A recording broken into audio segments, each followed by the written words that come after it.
Ladies and gentlemen, welcome back to another episode of the Everything Club. This is our very first book episode, and we are very excited to be discussing 3 o'clock in the morning by Gianrico Carofiglio. Gianrico Carofiglio? My Noah? apologies. This man didn't even read the book. You're right, I didn't. I listened to it.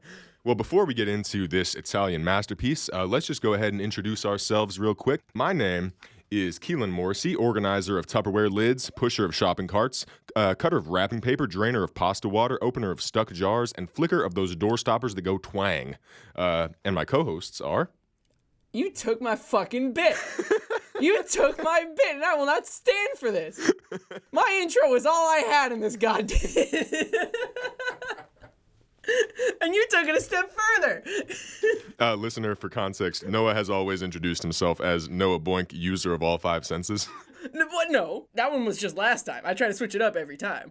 Oh, I thought it was the past couple times, a few times. No, that was just last time. Oh, my mistake. My mistake. Enjoy or fun that I always keep consistent. Overall spook enthusiast and overall enjoyer of fun. Yeah, I started. Right. Yeah. That's right. That's. And so today I was gonna be walker on 2 feet and overall enjoyer of fun. Oh. But now I feel like that's lackluster. Sorry, I took your moment there. George, just go. Hi, folks. My name is George. I'm an engineer, and I love all things entertainment, including books. And this is a fun episode today, so I'm excited to get into it. Likewise. Funny thing that I just realized is that I actually left the book at home, and I specifically took notes that reference page numbers. So I hope we have the same edition, George. George has the non-translated Italian book. This is the raw Italian. Yeah, this is actually in binary code. Sorry, this is just how I read.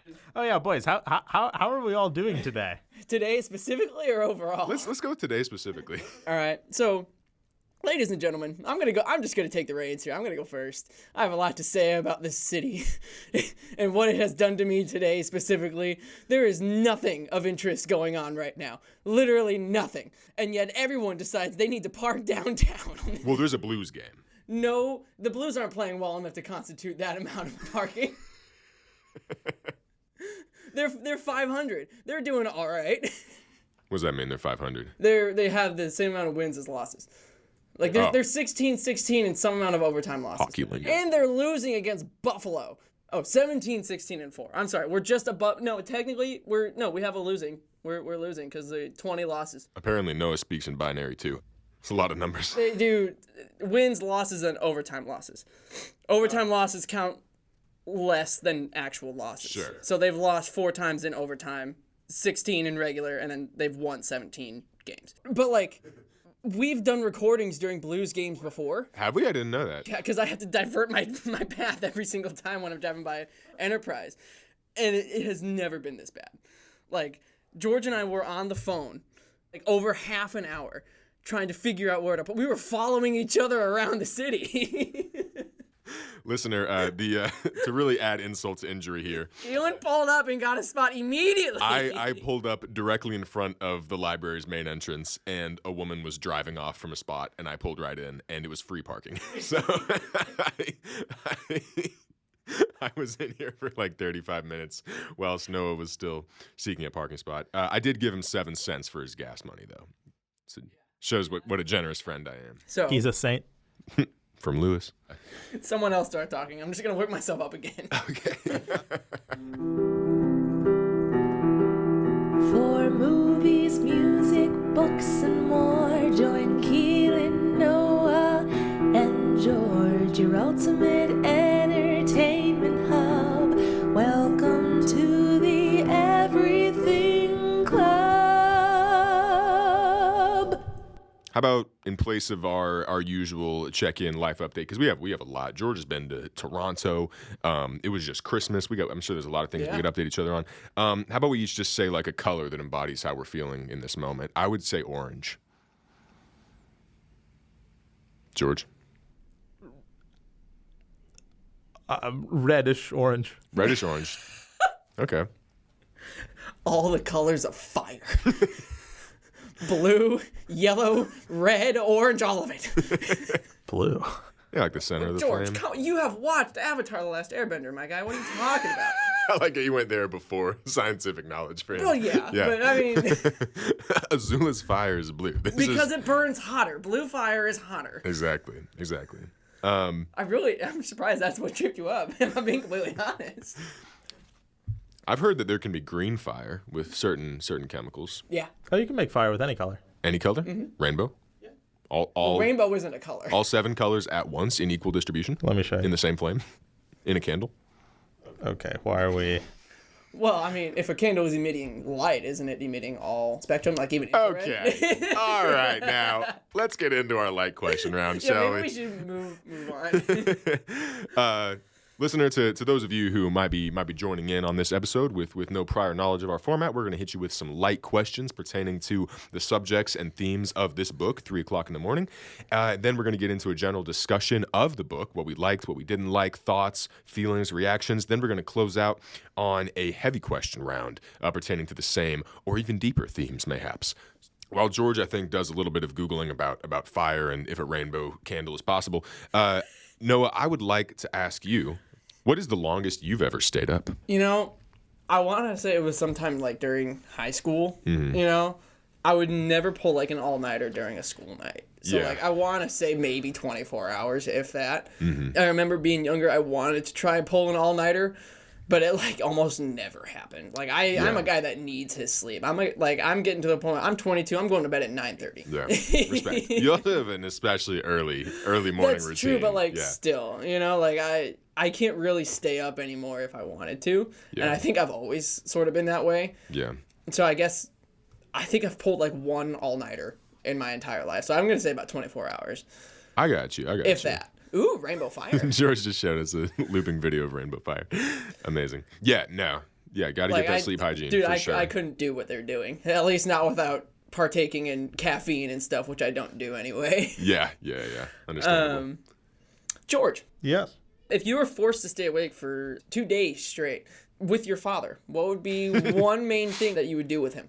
One thing that we would probably talk about is just the news. My dad reads the news like every morning, and he would definitely start bringing stuff up. What's his preferred news source and its political leaning? His preferred news source is MSN. At least that's the one I catch him watching the most often. I don't know. It's political leaning. Yeah, me neither. Cool. I wanted to ask a normal question, but just randomly make it politically charged. Keilan, what's a particularly thought-provoking conversation that you can remember having? My father and I just shared a couple road trips. We drove to Springfield and then to Arkansas and then back to Springfield and then back home. And so while on the road, we like kind of just talked about everything. We get into a lot of philosophical conversations. We spent a long time on the new like drone stuff that's been going on, like the drone spotted over New Jersey. I don't think that's really deep, but we did expand upon that into like what the human reaction would be to extraterrestrials and the likelihood of extraterrestrials coming from outer space versus my theory is that it's more likely they would come from the ocean. I feel like that doesn't fall in the definition of extraterrestrial. Yeah, okay, I mean like what we'd perceive as aliens would more likely be a species dwelling like super low beneath I guess Like it's not Journey to the Center of extraterrestrials. the Earth type stuff. Yeah. Because I remember, George, we talked about one time, I was like, could anything like live like down there under that like super extreme pressure? And you were like, dude, like Godzilla could be down there for all we know. Like we just haven't explored that far. We don't know what kind of organisms could exist there. And I'm like, yeah, man, it seems like it's more likely that something down there that has these particular conditions would be sending, whatever drones, UFOs, whatever they call them now, up into our atmosphere to like survey and check out what's up here, rather than like an alien light years away sending a craft all the way here. I don't know if that's deep as much as it is just an interesting conversation I had with my dad. What are your thoughts on the drones, George? What do you think they are? I wouldn't go so far as to say definitively that we are the only ones in the universe. I'd say that if some kind of extraterrestrial life did ever want to like explore the world, they would probably do it by like an unmanned craft. Certainly that's how we would do it. That's how we have been doing it when we have sent probes to other planets. We haven't sent like a person like outside of the solar system. We've definitely sent like satellites. I would say that we definitely know very little about the extreme depths of our oceans, and it's definitely a place where we can drastically improve, I think. The issue of pressure is just very, very strong. Right. The furthest I think we have ever drilled is like less than 1% into the Earth's crust. And the reason that we had to stop was because the heat was so much that it was melting our drill bits. We know our planet is so huge, and we know very, very little about it. So I definitely think there's areas to explore in both kind of realms. I like it that way. I like that there's stuff we don't know. Like I feel like we, and this actually bridges into the general discussion of the book, if you boys are ready to leap on in.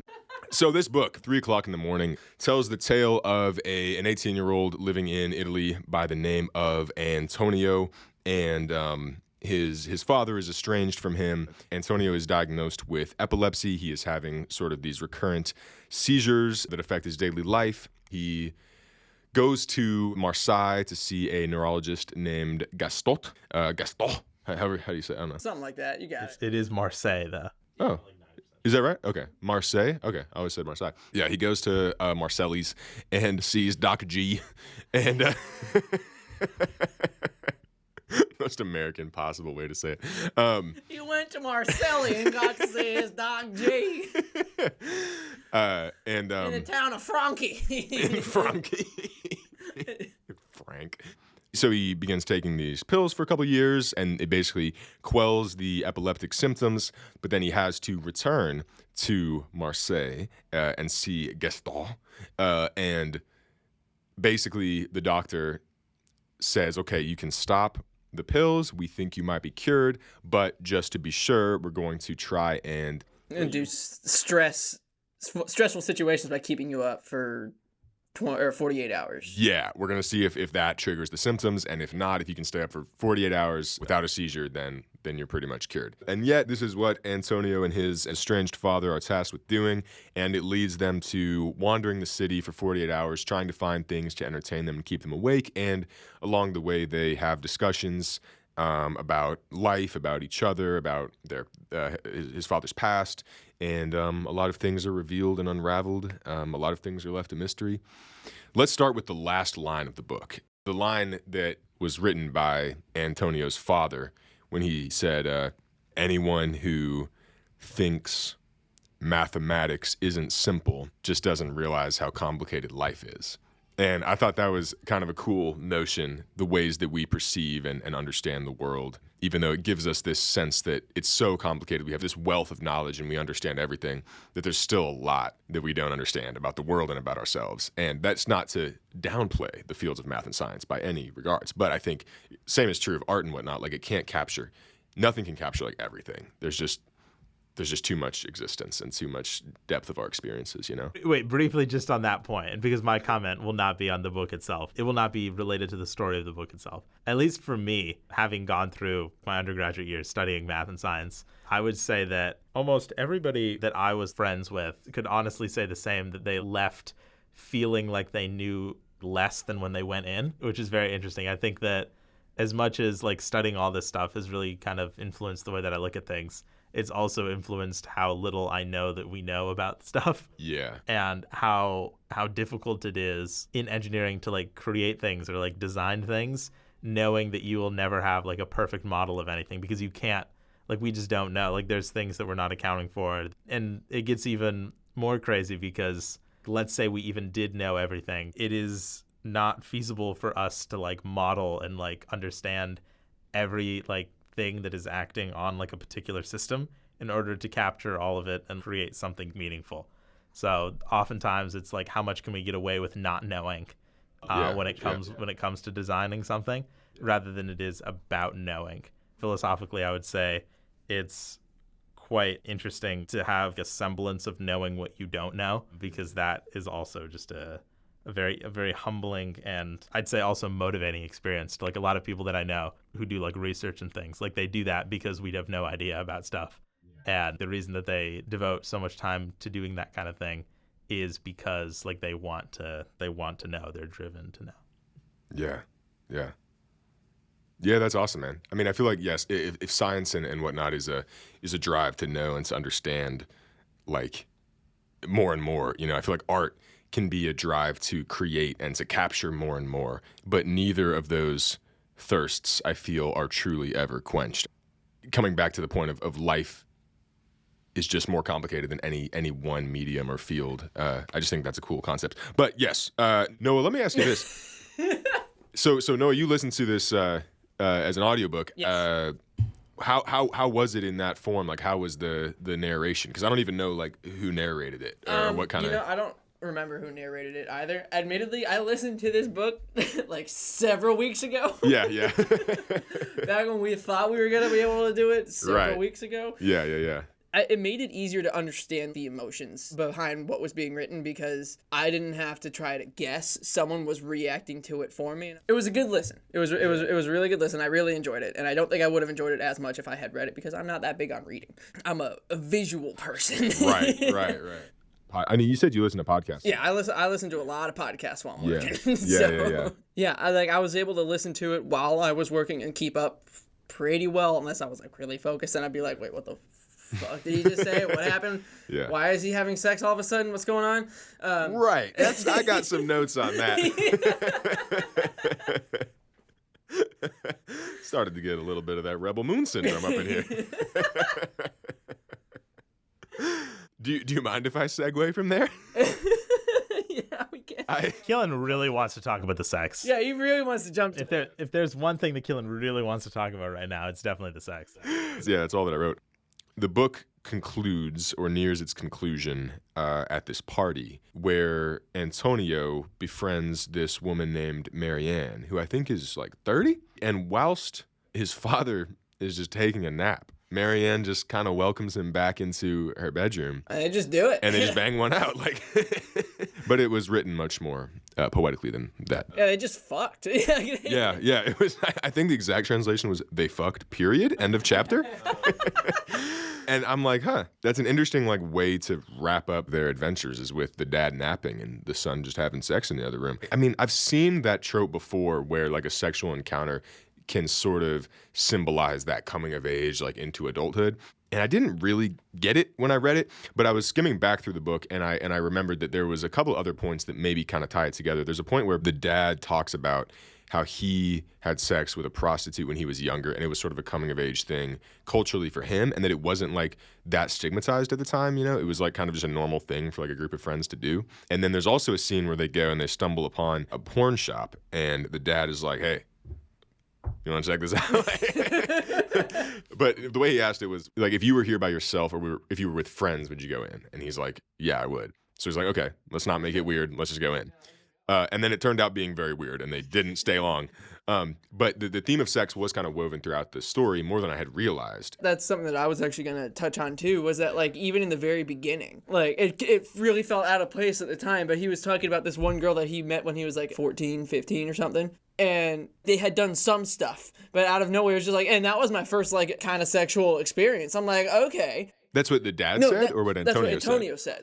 When he was younger, towards the beginning of the book, there was nothing alluding to that would be a part of any storyline in the book. It was just yeah, I did some stuff, and that was my first sexual encounter. And then they didn't touch on it again until he was older. Yeah, I do kind of remember that, but it was said that it wasn't a full sexual encounter. I guess it kind of bookends it with sex. How do we interpret that, boys? How do we interpret sex? That's what I was going to touch on too, with you saying it's woven throughout the book. It started there when he was younger, and I was like, okay, where is this going to go? Yeah. And I just didn't realize that until I flipped back through it. That it actually did kind of hit on that multiple times. His dad set him up. Yeah. For success. Oh my God, no. I read this entire book in one sitting, so I kept it all pretty fresh in mind while I was coming up with thoughts for today. And I definitely recognized that there were some mentions of sex throughout the book. I didn't expect there to be sex in the book. I thought that the theme of an honest conversation, just for an entire book, was extremely compelling to me. I thought the idea of raw, genuine honesty to be very thought-provoking and interesting. especially with a parent, because I feel like that's also just a special kind of a situation. There's usually guards that we have for like specific relationships or situations where like you don't say certain things or you act a certain way that's different. It felt unique, and it was commented on the fact that it was unique because of that. I think having like an honest and open dialogue about sex definitely contributed to that honesty. Because I definitely think it's one of those things that's not really talked about as openly, especially in the US. When I think about having that like conversation topic be like brought up in the book, it definitely fits in. I didn't necessarily see the same thing about the actual act of sex in the book. I didn't think that like fit in as much because it didn't connect to that like conversation type.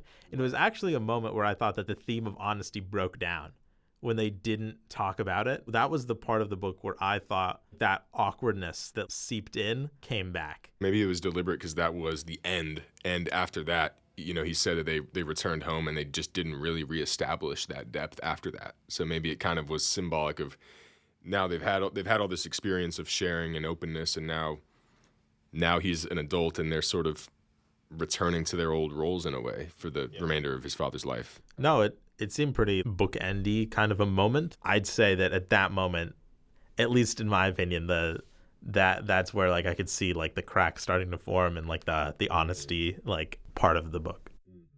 Yeah, and it's almost like the conditions sort of forced that honesty, you know, because he literally had obligations the next day. They were going to fly back and he was just going to go right back to regularly scheduled programming. Let's see. George, if you could flip to page 59, that'd be fantastic. Everybody turn your books to page 59. We're going to read a quote here. Popcorn Noah. Oh, God. Popcorn always stressed me the fuck out. The poem? The poem, yeah. Because the dad basically realizes that now he has 2 days completely open. He has 2 days with no obligations, and he sort of talks about how life sort of unravels in a way where you sort of develop all of this structure and rhythm and obligation to your life by the time you're an adult. And he's like, you look back, you don't even realize when it really happened, but suddenly all of these other things are important that used to never be important. And then he shares a poem regarding that topic that I thought was especially profound. And I thought that maybe George could read it. Popcorn George. I studied engineering in school. Did not think I'd be doing this again. And if you cannot shape your life as you want, at least try this. As best as you can, do not debase it by too much contact with the world, by too much activity and talk. Do not debase it by taking it around, dragging it with you, exposing it to the daily madness of encounters and invitations, until it becomes a bothersome stranger. Feels like I'm right back in English class. I thought it was really good there. I like that piece. I like how life becoming a bothersome stranger. Like you just get full of these obligations and dragging around your life is a very interesting visual. Like objectifying the idea of a life as something you can debase and drag around and it can become a nuisance to you is very interesting when it is all that you have. I had a moment like that actually in school when I was so busy one semester that I kept getting annoyed that I would be fitting in social events into my schedule. Like I was so overburdened with like classes and work and everything like that. Every time someone would be like, George, you got to come over. Like we're doing something. I remember being like annoyed and saying like, well, oh my God, this is going to just get in the way and I can't say no. And after a while, like that semester like fully ended and somebody said, it's not about fitting life into your work. It's about fitting work into your life. And that was just a very meaningful little sentiment to me. It reminded me that it cannot be that way. It can't be the way that like you have to fit life into a job. And I know a lot of people right now who are working for like big companies who are demanding a lot and they pay a lot, but they are trapped in that struggle where it's like they're trying to fit a life into a job instead of a job into a life. And it's just it's an interesting way to see those people struggle with that. Yeah. And that idea of a hierarchy of importance where you're like, oh, social events, that's second tier to this work because this work is productive and therefore, and you can kind of create, I feel like these structures in your head of subconsciously ranking things or people or events as, well, this is more important, like that contributes to the greater good or to my career or to whatever, so I should probably favor that. And the dad character talks about that, how he, throughout his whole life, when he read books, even educational books, he was like, oh, well, this is kind of a waste of time. I mean, I could be being more productive than just sitting around here reading. And so he's like, he talks about how that was such a dangerous attitude to have, that to view an art form or a form of education as something that is second tier to actually whatever, creating, inventing, mathematizing. It's like, yeah, man, but first of all, like, learning is essential to even be productive, but also just pure enjoyment and pure wonder. Like, those are important too. And the way that he talked about how he lost sight of that, I thought was very interesting. I thought the dad character was very interesting in how self-aware and self-reflective he was. I think when you have characters that are kind of that are living like the stale corporate life, it's rare that they're written to be so self-reflective and so able to unpack their like life story, so succinctly and poetically. Well, I think that was part of I want to say that was kind of on purpose, because you got to learn about his dad right along with him. People in like corporate life, when they're written in media, they're not portrayed as like the open, like, I like to play the piano sometimes with a band that's just up there, like, you wouldn't expect that. And so I think that's part of why this book was so good, was because it broke some of those norms, and it made you think about, oh, these people are actually people, like, they're not just a corporate entity that's just going to work and back. They actually have hobbies outside of work. They do stuff. And I think that was a big thing that he learned. Like, this is obviously, it's a big thing that he learned in the book too, was like, his dad is a person, just like him. His dad grew up. His dad had all these experiences that he's now also getting to have. It was just a different way, and I think it really, really worked for how they wrote him. Totally. Yeah, I mean, his dad is a nuanced person who has done math and science, has been interested in philosophy, who used to write music, who still plays music, a person who was deeply in love with his mom, but also that story was not as black and white as initially thought, that they went back and forth. And there's one chapter that ends with the dad saying, I don't think I've ever really loved anyone besides your mom, or I don't think I've liked anyone the way I liked her since, or whatever, however he says it. And then Antonio saying that just shattered his idea of what his parents' relationship was. And it doesn't factually negate what he knew, but that like emotion of he still feels that for her. He didn't just move on to someone else, or he didn't just, whatever. Well, that's like the whole theme like of the book, like it's like an underlying theme of it is that life is more complicated than anything we're going to encounter in this world. Right. Like, we're never going to fully understand who anyone else is, no matter how close we think we are. There's always going to be stuff that goes on that we don't know about. And for Antonio and his dad in this book, they're unpacking purely just the tip of the iceberg of each other. Like, they've been practically strangers for most of his life, or most of his teenage, adolescent life. And he's just now beginning to understand that, like, nothing that I thought before is actually what happened. Or who this guy is, or who I knew. That's like a secondary theme of the book that I think they really push, or that Gianrico Carofiglio has written really well into the book. George just double checked the spine to make sure. I have it written down in my notes. What a name for an author, though. That's pretty crazy. Well, let's talk about the fact that this book was written in Italian and translated into English, and it still sounds as good as it does. I mean, there's even a note in the back of the book from the translator, or about the translator, that I thought was cool. Keith, can we get a confirmation on that? Yeah. Let's.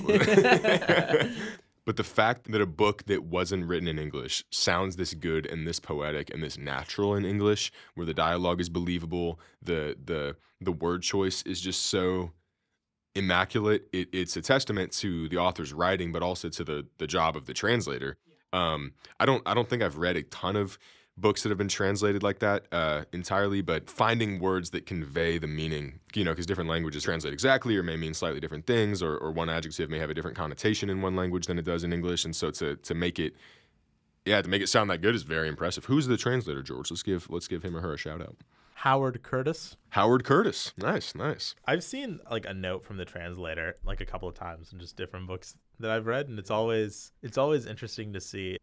Every single one of them talks about like the power of translation, and like as did this translator, and they always have this like sentiment of, I hope I did a good job. I don't know if I've read like a single like note from translator or like anything like that without that like I really just hope I did it. Yeah, I hope I captured what the author intended. Yeah. This is not related to the book, but related to translation. Last night I was listening to a podcast that talks about like biblical stuff. It's a philosophy podcast, but they often reference religion and whatnot. And they were talking about how the Bible have been translated numerous times and how there's a line in there about how Mary, as in the mother of Jesus, says, I am like a servant to you, God. But the way it was originally written in Hebrew, I guess, is I am a slave to you, God. And the translators actively avoid using that word because it has such a stronger connotation in American history than in other parts of the world, but it changes the meaning of what she's saying. What the guy was saying was that the story of Christmas and the Nativity is much darker than people realize, and that there's a lot of very, very heavy connotations to it that we don't really acknowledge. Well, yeah. A king tried to kill a baby. Yeah, and killed like 2,000 other babies to make To sure make that... su- yeah. Yeah, and he still didn't get the right one. Yeah.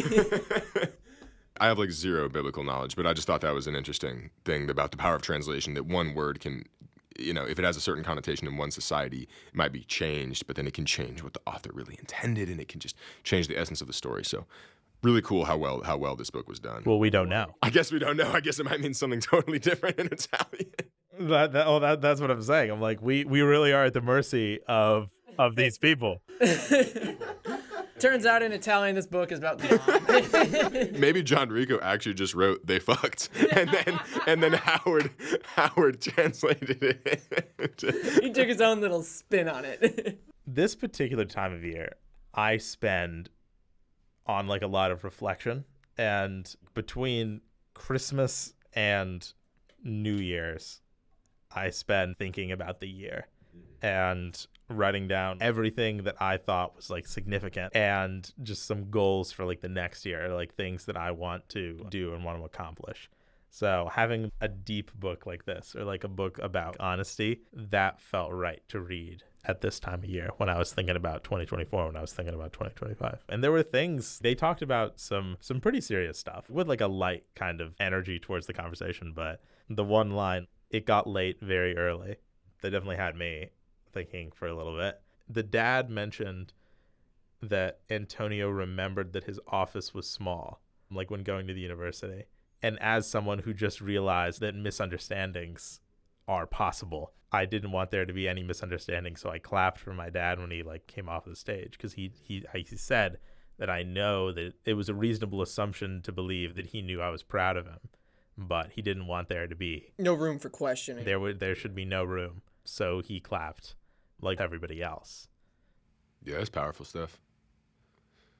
About like the misunderstandings and how that can live in someone's head is, you know, you can say something that someone interprets differently than you mean it, and that can stick with someone. I saw something recently that said, like, think about all the versions of you that exist in different people's minds. You know, someone who might have only met you once might think of you as a rude person because you were rude that day or in that moment. Someone also might think that you were this, you know, cool and elusive, quiet stranger, and you know, because they just saw you like on transport one time, and then they just made this judgment based on how you looked that day or how you acted that day, or someone, you know, anything. And then you apply that to the people in your life who've had just they've experienced just these fractions of you, and clearing up those misunderstandings to the extent that it's possible with the people you love, I think is a powerful thing. So jumping on that point where the people out in public only know you for what they see, like that is something that I have come to understand in like the last few years, and it's given me a lot more like confidence to be as my goofy self out in public, because I'm like, I'm never gonna see these people again. If I'm having a good time and they know I'm having a good time, hell yeah, that's great. But you said specifically with the people you know and love and are gonna spend more and more time with, you don't want there to be nearly as much mystery about your life. You don't want there to be too many misunderstandings when it comes to the important stuff about who you are. And so, I mean, just you talking about people only knowing you for a fraction of who you actually are, like that immediately made me think of that, and being the Flash out in the middle of our loop. Yeah, because it's liberating in a way to know that, because it's like... And you might as well take control of it if you can. Sure, for sure. The Flash is a great example. Anyone have any other general thoughts on the book before we hop into our deep question round? Yeah, it's fine. We should be good. We're chilling. Deep questions? Well, any closing thoughts first before we hop in? No. I do only have one deep question that I was able to come up with for this, so That's perfectly fine. I'm just gonna skim my notes real quick, make sure I said everything I needed to say there. 1 second. Symbolism of sex. Yep, talked about that. Sex was number 1 on Keilan's list. I want that noted. yeah. Sex was literally number 1 on Keilan's list. I want that noted. And if you know what, if it wasn't, it was the only thing he said out loud. I just wrote cigarettes. Cigarette. There was smoking. There is some smoking. I thought that the way that that Antonio eventually felt comfortable enough to tell his dad, like, hey, you want to maybe not smoke that one, you know? I thought that was a big moment. And the way that he also respected that and didn't make a thing out of it. The way that the dad spoke to his son with maturity, and he didn't really ever patronize him, I thought was a powerful thing. Just feeds into the general theme of a good conversation. Like, let's talk as equals, not as, well, I'm this person who knows all these things, and I'm just going to tell you what I know, and you know, and you're just going to listen. Like, I thought that the way that it was a transactional conversation was very powerful. The power dynamic kind of dissipated after a while. Exactly. Oh, yeah, and going back to what we said about him, about the hierarchy of things that matter in your life, he considered reading to be a frivolous pastime of the mind before getting back to serious things. And then he acknowledged that that was a very dangerous attitude, so I thought that was cool. I don't know. I agree. I mean, I really like the jazz scene. Yep. And just how they talked about the interpretability of jazz. I thought that was very cool and a cool kind of allegory for life. Oh, and okay, last thing before we get into deep questions, but the line that stuck out to me the most was, Professor, do you really believe a horseshoe on the front door brings you good luck? No, of course I don't. But it seems to work anyway. I thought that was a fantastic commentary on superstition, religion, spirituality. That could be really applied to a lot of things, and I thought it was pretty powerful. Don't have the logic to back up why this works for me or why I find this meaningful or why I put my faith in it, but I do. Yeah, I think that's cool. All right, Noah, let's hear that one deep question. I'm ready. Okay. Keilan. Yeah. What do you think is the cause for such a stigma around epilepsy in Italy? That's my first question. That's my first question. Way to get memed. All right, Keilan, your answer? Readers, for context, in the beginning when he's first diagnosed with epilepsy, it's like this whole thing that his parents have to like keep a secret. You know, like there's a stigma around it in Italy, and I didn't know that until I read this book. I don't know if it's real or not. They won't even say the word to him. Yeah. They won't even say epilepsy. Yeah, they won't call him an epileptic. So, yeah, Keilan, what do you think is the cause for such a stigma? Yeah, I mean, I cannot speak to the culture of disability or of medical conditions and the stigmas that exist in like Italy or Europe specifically. I don't know, but I also did find that interesting because in my life I've known people with epilepsy and I've heard a lot about it. I don't have any super like close immediate firsthand experiences of with it or of people experiencing it, but I have never thought of it as a dirty thing or a thing that other people might perceive as that. I've never thought of it as, oh, that's something that you got to kind of keep on the down low. And with other conditions, unfortunately, I recognize that is the case. You look at a lot of what we consider special needs, like Down syndrome or autism, like people get very hush-hush about it, or they don't want to apply the label at certain times, or it just leads to sort of a sense of otherism that is, I think, totally unnecessary. But for epilepsy, I've never heard of that here in the U.S., so I guess part of it might be the timing of it, the 80s, so 40 plus years ago. And so I think there was a lot. Way to make a lot of our audience feel old. Mental health was obviously a lot more stigmatized back then, and perhaps conditions that were less commonly known or less commonly seen were more stigmatized. And then I guess if you want to get into like why things are stigmatized at all, it's like, I don't even know where to start. I mean, I think that, yeah, disability or being differently abled is something that people fear or make into a bad thing because, you can't be a quote-unquote productive member of society, and our society very much prides itself on productivity and on capability and being able to do this, and what can you produce and what can you do for other people. And when you're less capable, that becomes something that people might put shame on you for. And so a lot of parents might stigmatize a condition their kid has because they fear for them not being able to do what other people do in the world. Sometimes maybe it can come from a place of love and care and protection, but obviously when you're not acknowledging the reality of what your child has or your friend or your loved one or yourself, then it just makes it into something scarier and wrong, which it doesn't need to be. So that would be my response to that. Cool. Yeah. Hey, George. What do you think is the cause for such a stigma? Gonna just skip over that question. Who is someone in your life whose story you don't fully know, but you would like to? I feel like my grandparents definitely have stuff that they just have not told me about. I think this book also exposed something else, which is that as much as this conversation was awesome, it was also unique in that it is very difficult to get people to like open up and be in this kind of environment. It also made me reflect on like how when people ask me questions, I should probably respond in a little bit more of this kind of way that they were going about this conversation. I thought that was pretty interesting.